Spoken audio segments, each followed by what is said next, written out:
Adonai tiftach ufi gedinatecha. O Lord, open my lips that I should speak only your praise, that I should speak only truth. And thank you for bringing me to this wonderful place, these wonderful people, all potential guests. I want you to begin by taking in the site. It's something you don't get to see every day. I'm an unusual sight in this particular place. It reminds me of a story of a religious family that moved, a Jewish religious family that moved into a non-religious neighborhood in Jerusalem in the 1920s. And the women in that family dressed very modestly. They wore very long skirts and long sleeves, and they kind of stuck out in the neighborhood. And they went to the rabbi, the Chazon Ish, who was, at that time, was a very, very famous saint of the time. And they went to him and they said, we're the only ones. We're the only ones. And they were so frustrated. And he said to them, he said, when you're doing something you believe in, and even if there's nobody else doing it, never say you are the only one. Say you are the first. So I would like to thank Syed Hadi and your community for, if I'm not the first, at least I'm among the first to be doing this. So to prepare for this talk, I did what any self-respecting Twitter celebrity would do. I decided to crowdsource it.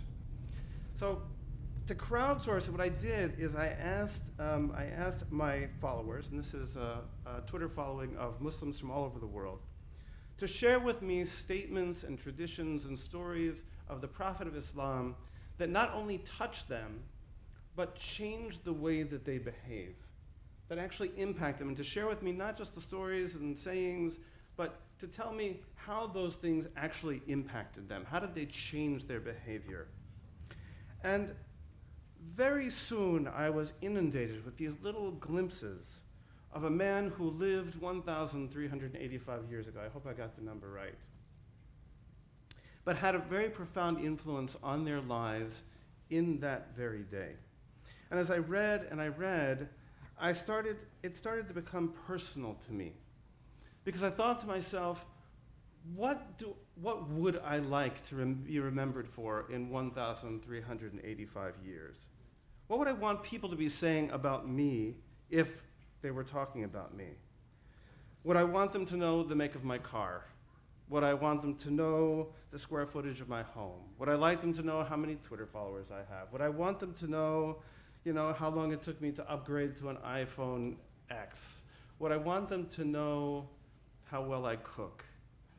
Says, what is it that I want people to know, or I would want people to know about my life in 1,385 years?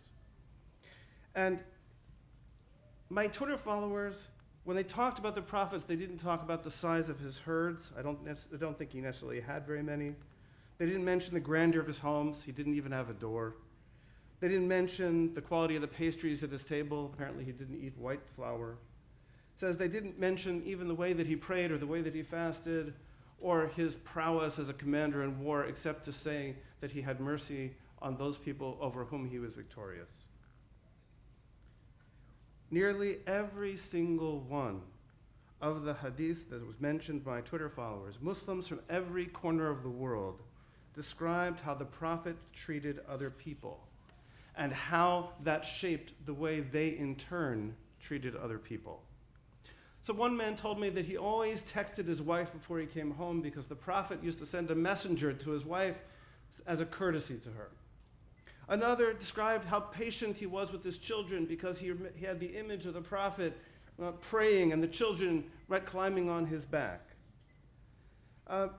Another described the beauty of the Prophet's respect for his daughter and how that brought them to have respect for their own children, not only to treat them with love, but to treat them with respect.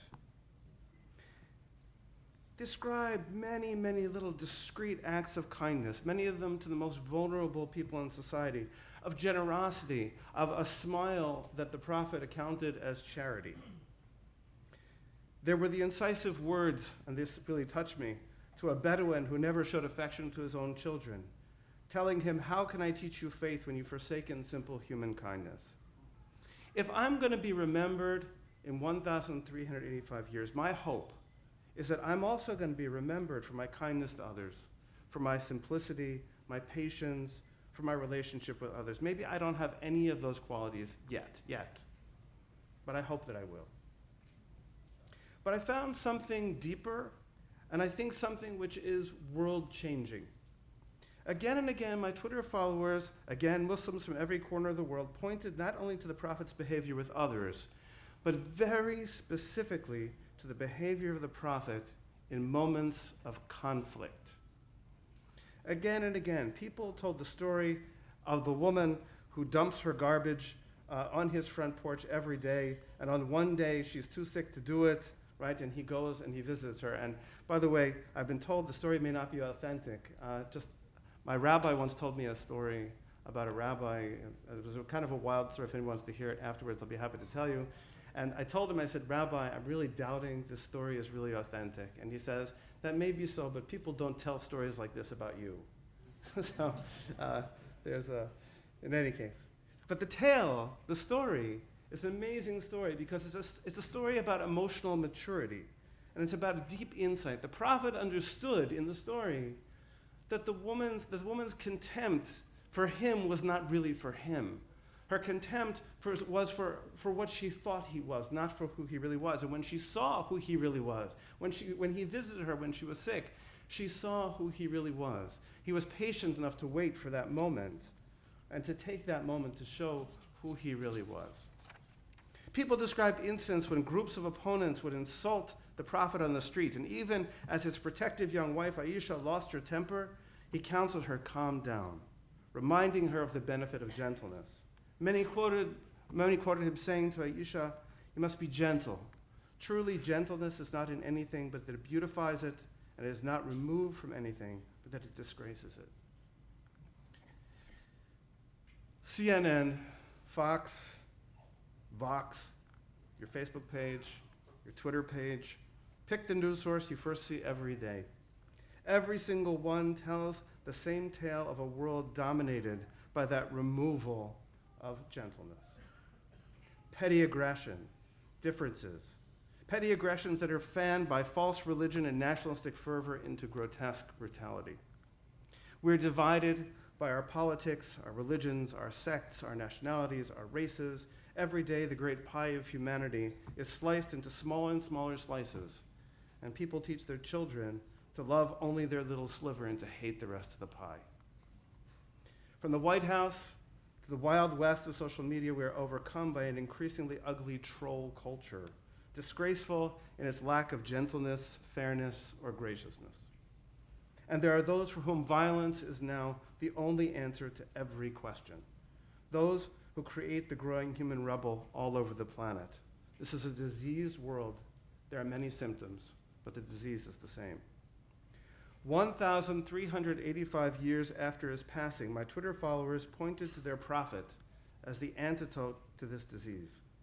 They saw him, and they see him, as a human embodiment of a culture of kindness, robust enough to face not only difference, but even to face conflict in a way that promotes grace and peace. So in keeping with the Jewish tradition, I'd like to end by invoking for us, all of us together, a blessing. I'd like to ask the Ribono Shel Olam, the Master of the world, that she should bless all of us, that in 1,385 years, we too will be remembered as those who were kind to those around us, as those who were charitable, and those who were generous with our smile.